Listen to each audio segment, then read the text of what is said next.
আজকে মোবাইলের আনকমন একটা কাজ শিখতে পারবেন। আমি যদি নোটিফিকেশন বার টান দেই, এইখানে কিন্তু আমি আমার একটা ছবি সেট করেছি। এই যে দেখুন, নোটিফিকেশন বারে ছবি।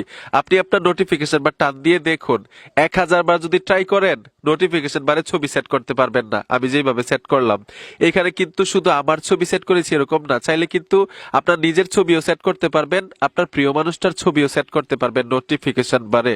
কাজটা কিন্তু একদমই আনকমন।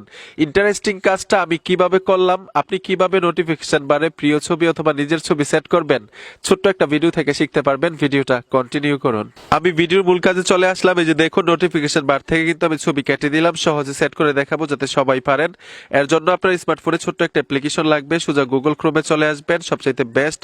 এখানে সার্চ বক্স পাবেন, সার্চ বক্সে লিখতে হবে টেক্স সেম টিভি। এই যে দেখুন, টেক্স সেম টিভি লিখে দেওয়ার সাথে সাথেই ওয়েবসাইট চলে আসবে। এখান থেকে এই ওয়েবসাইটে চলে আসবেন।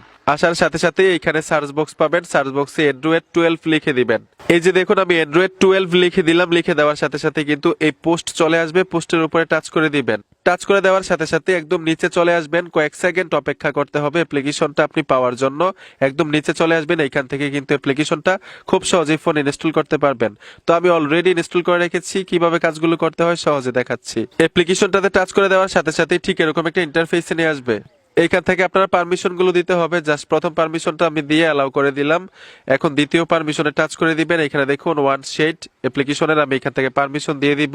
দেওয়ার পরে অ্যালাউ টাচ করে দিব। এখান থেকে এই যে দেখুন, ওয়ান শেড অ্যাপ্লিকেশনের নোটিফিকেশন এখান থেকে আমি অন করে দিব।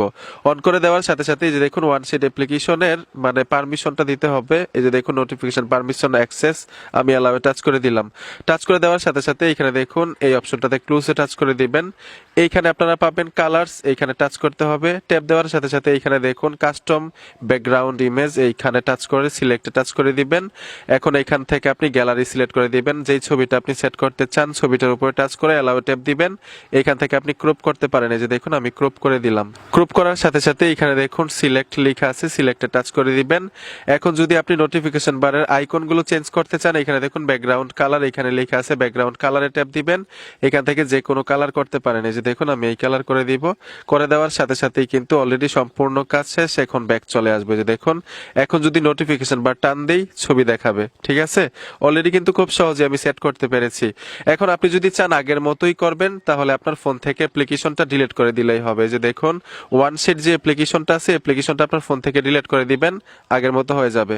বন্ধুরা, ভিডিওটা দেখে যদি একটু উপকার হয়ে থাকে তো অবশ্যই সাথে থাকবেন। দেখা হবে নতুন ভিডিওতে। ধন্যবাদ এতক্ষণ সাথে থাকার জন্য।